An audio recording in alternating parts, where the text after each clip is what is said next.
LinkedIn with the VA. But regardless of how you feel about that, there's way more benefits afforded us than just the medical side of the house.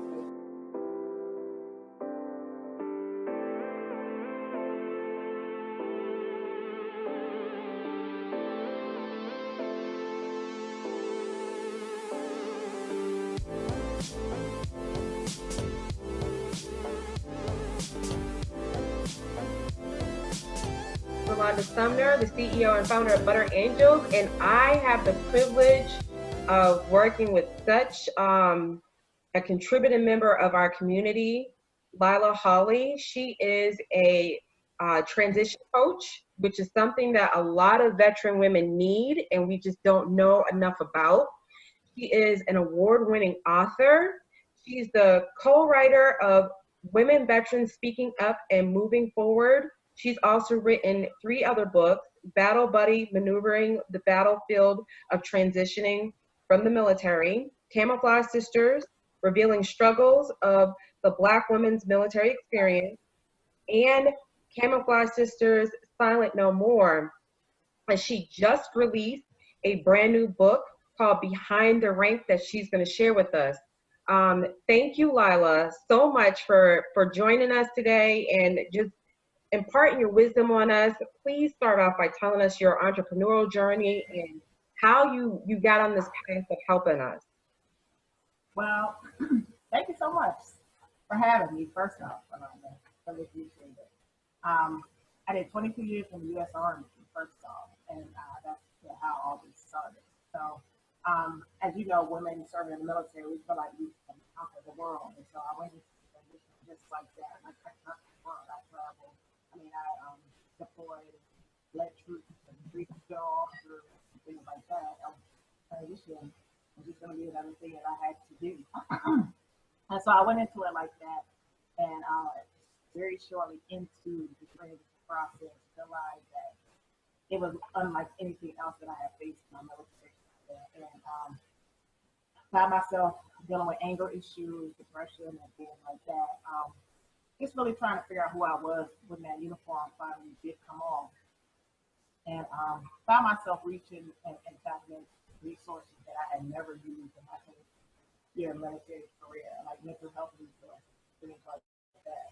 Now, I'm not saying I didn't need them, because I was military intelligence. I obviously needed something, right? But as a senior officer, it was really taboo to, acknowledge weakness. We pretty much had to push through. Yeah. All you guys know, you have to push through and carry on. You have to be that calm under pressure leader and all of that. And so I did that.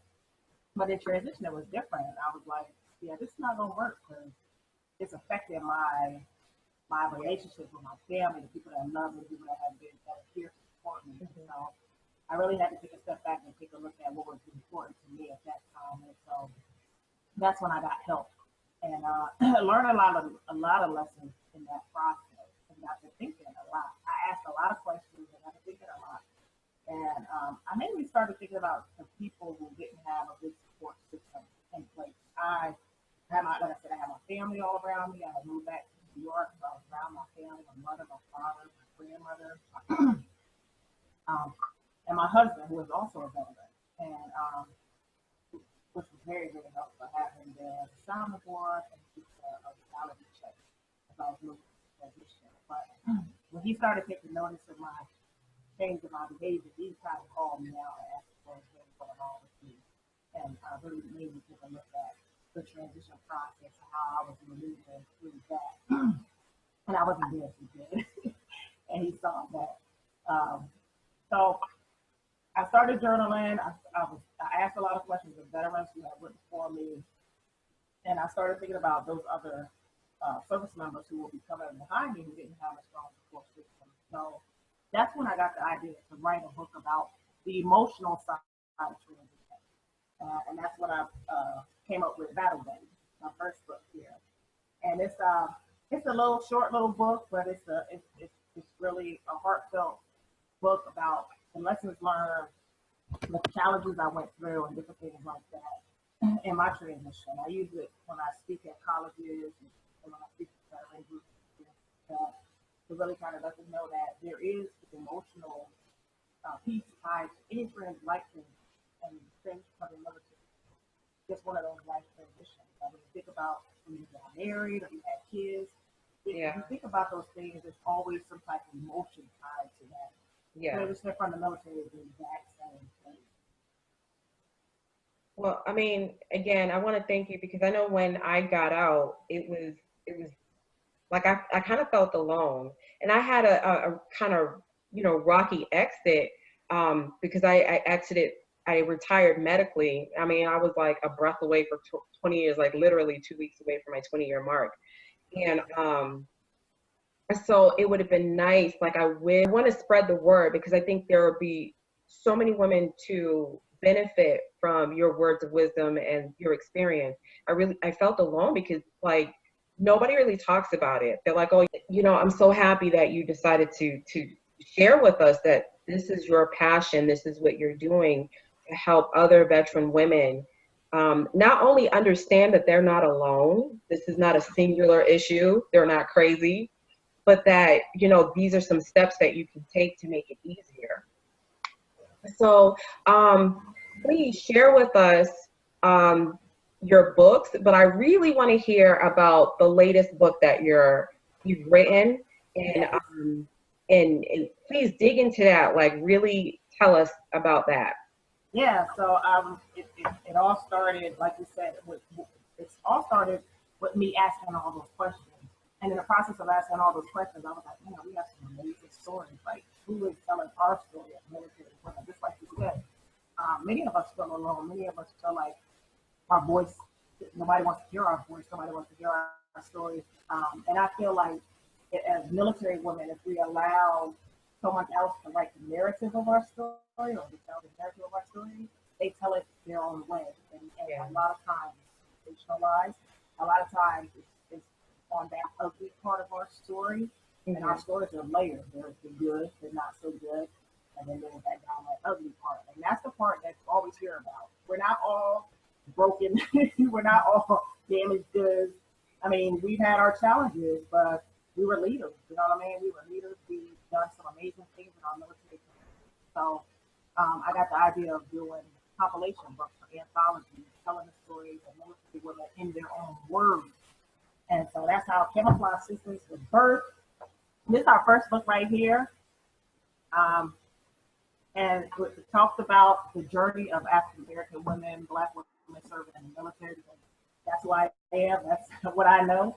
And so the great thing about that book, though, is that we talk about topics that any woman who works outside their home can relate to. We talk about leadership challenges that women talk about, balancing it all as a mother, a spouse, and a service member in our case. We talk about how our faith carried us through all those challenges of our career. And we hit heavily on mentorship, especially among minority women, how important it is in the military for minority women to seek out mentors and to make themselves available, especially CMEs, make themselves available to mentor the next generation of women leaders coming behind them. So we hit heavily on that in that book. And then, so I went back to my publisher and I was like, oh my gosh, we gotta do it again. Because I traveled with the first book and met so many amazing military women. And I took note of the pain, a lot of pain associated with their military careers and military success. And like I said, if we allow others to tell our story and they tell that ugly piece of our story, they tell it in their own way. And it's different when the woman who experienced it tells it. And so that's how Silent No More came about. And man, I'm so proud of this book right here. I have 11 courageous co-authors, and my goodness, they are absolutely courageous. We talk about some tough topics in that book, and the unique thing about the way I've decided to tell our stories is, like I said, I did 22 years in the Army, and the Army was absolutely good to me. So I'm not here to bash the Army or the military at all. I want people to understand the journey of the military woman, why we choose to serve, why we love to serve, the leaders that we became, and the things that we've been able to accomplish during our military. So when we tell our stories, we focus on our experiences, we focus on how I felt in the moment of that experience. And so with Silent No More, we hit on some tough topics like domestic violence, military sexual trauma, depression, um, PTSD from women in combat, and then just self-worth as women, trying to figure out our self-worth as women. So we hit on some really tough topics in that book. But these ladies, you won't find any names in there. You won't find any unit identifiers in there. You won't really find any dates or anything like that. And unless you know them personally, you won't know, this part of the story, how they're telling it.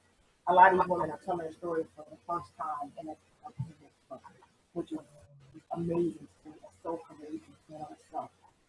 I call that our healing project because we have a whole topic on healing. We have a whole topic focused on healing. We have question and answers with the co-authors, and we have some resources as well on the healing piece of it. And that's what we want our sisters and arms to take away when they read that book. Because, if MST is your story, you know what that looks like. There's no need to kind of dig into that detail, gruesome detail of that experience. They talk about hitting that bottom and climbing to that healing place. That's what they spend most of the time on when we tell our stories. And so I call that our healing project, and I'm so proud of that work. Which brings me to our latest book,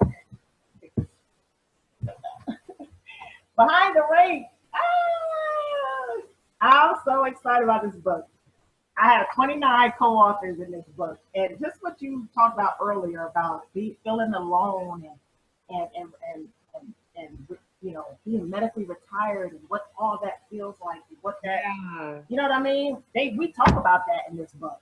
I got a major and she's a major and a good friend of mine actually, and she writes about being medically retired, and she writes about how she felt, and she writes about her conversations with God and that not being what she envisioned for her career in the military. Yeah. And so I'm so excited that she decided to be a part of that project. I felt like her story was one that needed to be told for such a time as this, because a lot of women are experiencing that. Not just women, a lot of military service members are experiencing that. Their careers are taking turns that they didn't plan. That's not what they saw in their future, but it's their reality. It's nice to hear it from someone who looks like me, and I don't put any shade on anybody who's been retired, regardless if they're Black or not. But it's just so hard for us to tell our story. We don't really talk about our experiences once we get out. Like, we're like, oh, you were in with service. And then you kind of leave it like that. After you say your rank, you kind of like let it go. And so I'm really excited to hear that there is, there's candid conversations about military retirement and all the emotions that go with it. And, it's more than just having a pension at the end of the day, or like the VA percentage. People are like, oh yeah, so you got 100%, and you're like, you don't get the whole picture. You see the check that you think I might get, but you're not seeing like everything.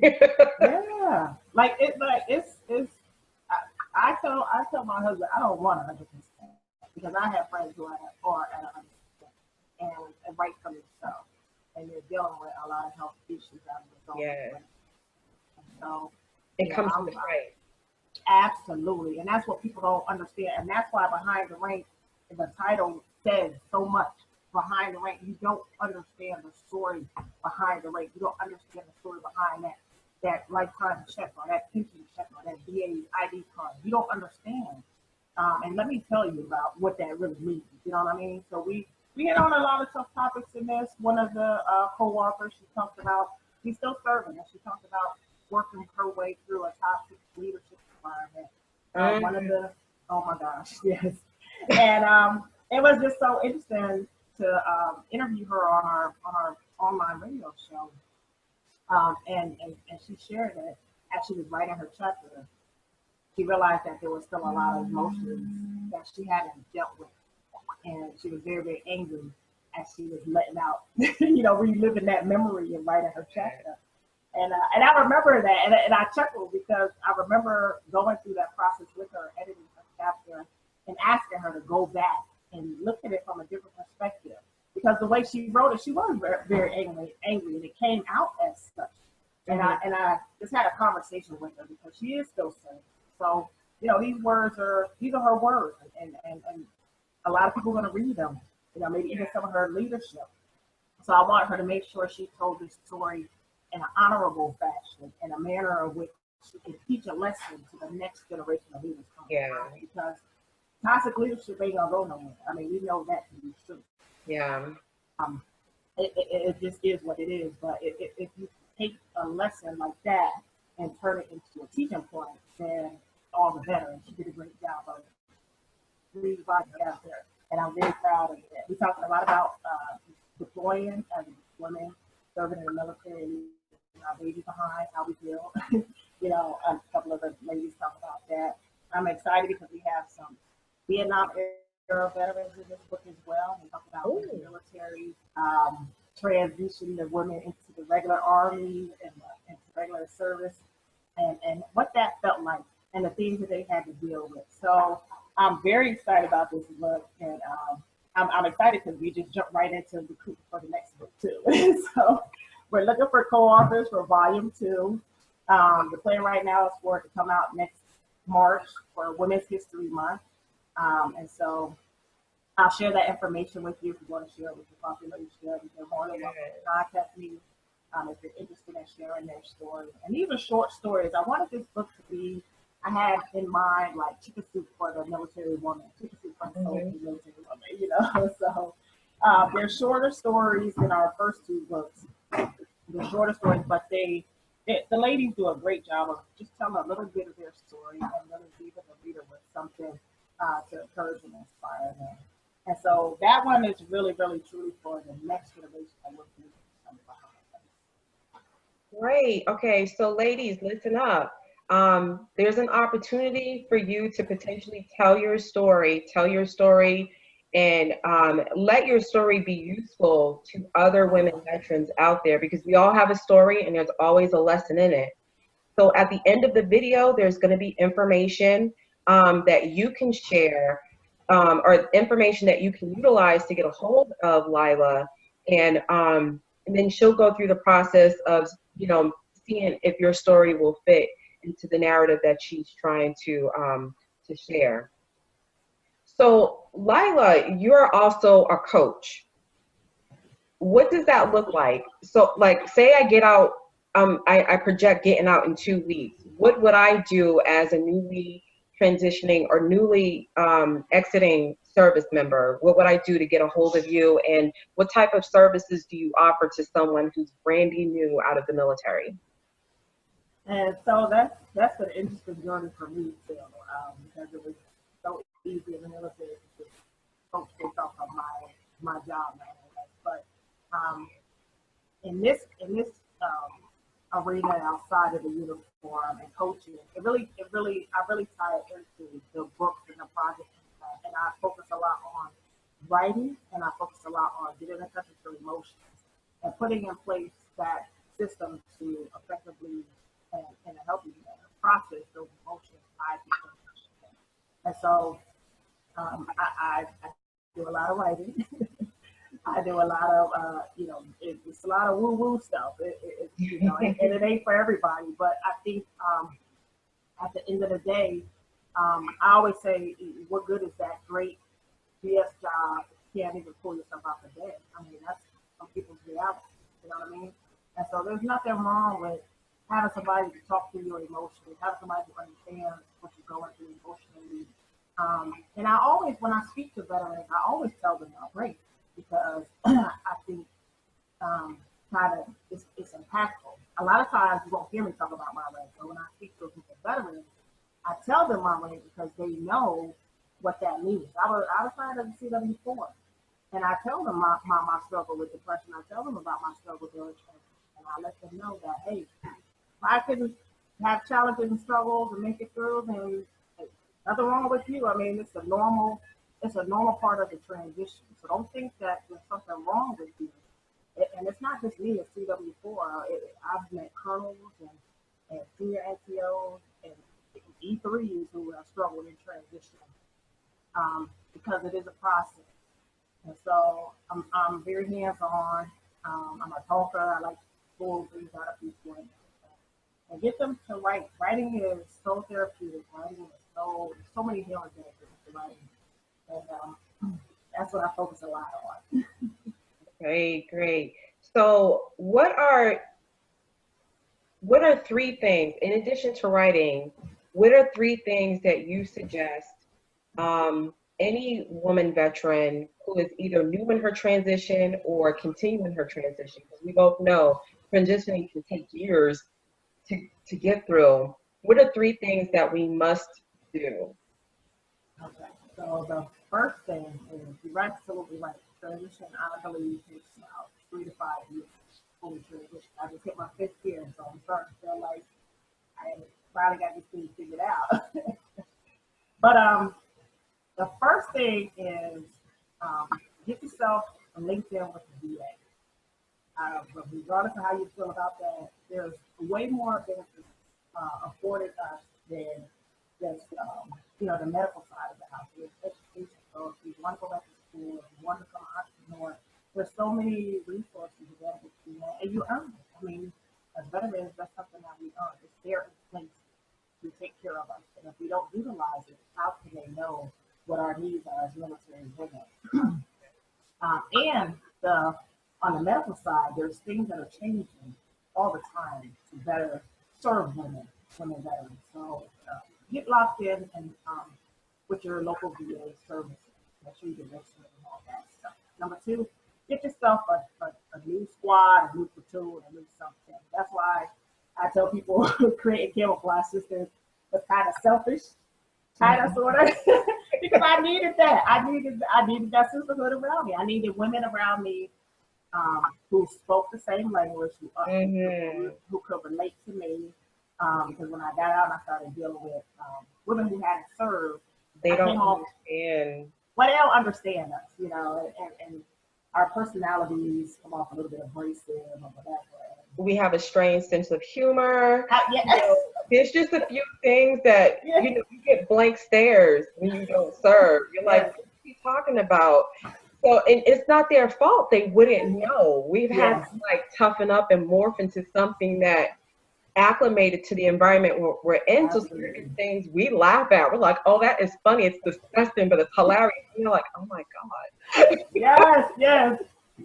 I went to a conference. It was a VetCon conference, and for veteran entrepreneurs. And some of the jokes and some of the language, as you said, I wasn't there cracking up, but I was like, you can only say this stuff around veterans, other service members, because nobody else will get this. Yes. But you're absolutely right. So get yourself, surround yourself with women who understand you, who understand your journey, who you can completely and totally do yourself with. Find your new squad. That is so important to find a new group of ladies who understand you. And then the third thing will be, I already said writing, right? You said not to talk about writing. Learn how to forgive yourself, and don't beat yourself up so bad. As women service members, and I would tell you that is really what had me held up in transition, because I beat myself up quite a bit because I felt like, come on now, be able to get through this, like you got through everything else. What is the problem? And so I think as military women, I think the person that we are most unforgiving of is ourselves. Yes. I agree. You have to, oh my gosh. You have to, oh my gosh, that is so true. Like, I felt like the weakest, dumbest individual. Like, how can you be so miserable, Rolanda? How can you be so weak? Why are you not getting this? Like, I beat myself up so bad. And now I tell people, like, I'm cuckoo foolish, and, this is just who I am. But at first, I felt horrible. Because in the service, you're like, look, you will get over it. Yeah. Dust yourself off, take a Motrin and some water and bounce. Yeah. Oh, I get it. Oh my gosh, that right there, so liberating for me to get to the point where I was like, you know what, hey, you're not perfect. You're gonna get through this. Forgive yourself, like you said, pick yourself up, dust yourself off, and let's just get back at it. I think we are so our harshest, and like I said, we can come out of that, have a good sense of humor, laugh at ourselves, forgive ourselves, and it makes it easier to move forward, and it makes it easier for us as women, service women, to ask for help. And that is like the biggest problem that we have, asking for help. Like you said, we just like, dude, I did all this great stuff while in uniform. What is the problem? Why can't we fix this children off to the uniform? It's not always that easy. And sometimes you have to ask for help. You have to really be honest with yourself. If you need help, help is available. Do not suffer in silence. There is no honor in that. So, you know, forgive yourself. You know, don't beat yourself up so bad. And have a laugh at yourself. Laugh at get silly and laugh at yourself, and just, you know, life is good after you serve. I mean, you've done something that only one can put a lot of competition. Pat yourself on the back and be proud of that. If you peel back past the layers of pain, if you've experienced these pain, I think we all have experienced different levels of pain. Once you can peel back past that level of pain, you will smile and continue to do the It says it gives you like a level of compassion for other people, even if they haven't served, because you've been through something really tough. Like you go through 20 years of crazy and you think it's normal, and then you come out and your brain is like, wait a minute, that wasn't normal. Well, what is normal? And so now when you're on the other side and you're forgiving yourself and you can laugh at some of the crazy things you thought and did, you have another level of compassion for other people who were breaking down, regardless if they were in uniform or not.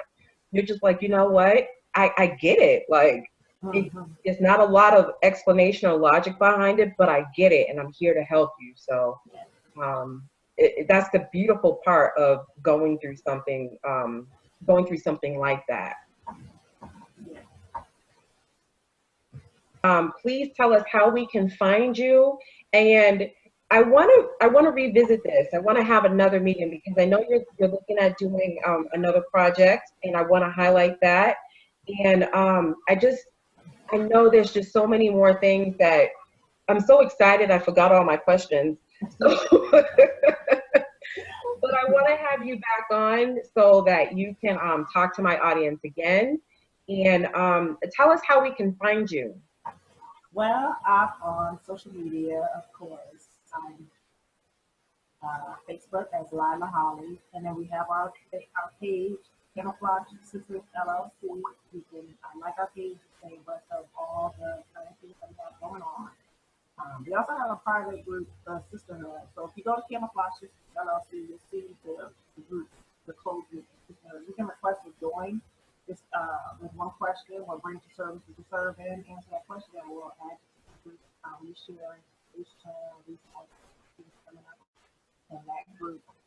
And then also on Instagram, it's Camouflage Sisters. Also on Twitter as Lila Holley _Flannel, so that's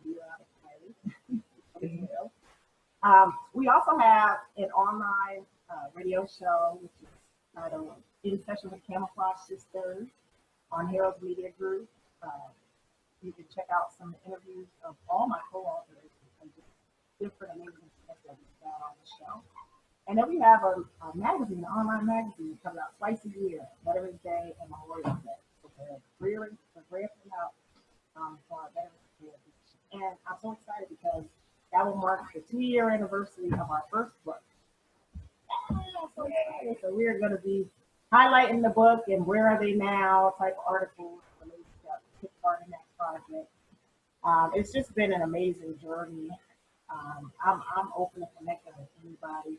I think we all need to write books because that's the only way we own the narrative of our story. Like I said, I'm going to always say that because it's so important that we take ownership of our story. It's empowering to do that. And how else would the next generation and those know of the fabulous things that we have done as women? Write it down, tell our story. And that's what we're doing at Camouflage Sisters, creating different platforms for us to share our stories, just like what you're doing. I think this is amazing. And I'm always open to support other women that are out there serving the community. So, great job, Rolande. Thank you again for having me. Thank you so much. So you heard it. Go ahead and right after, at the end of this video, is going to be all her contact information where you can reach out to her.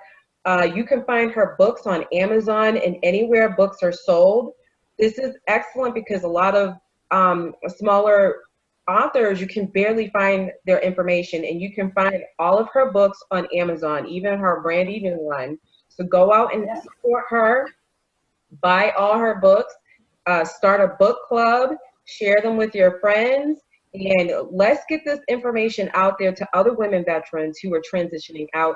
Even if you have been transitioned out for 10 or 15 years, I'm almost certain there's something that you're going to learn within these books that's going to help you grow even more.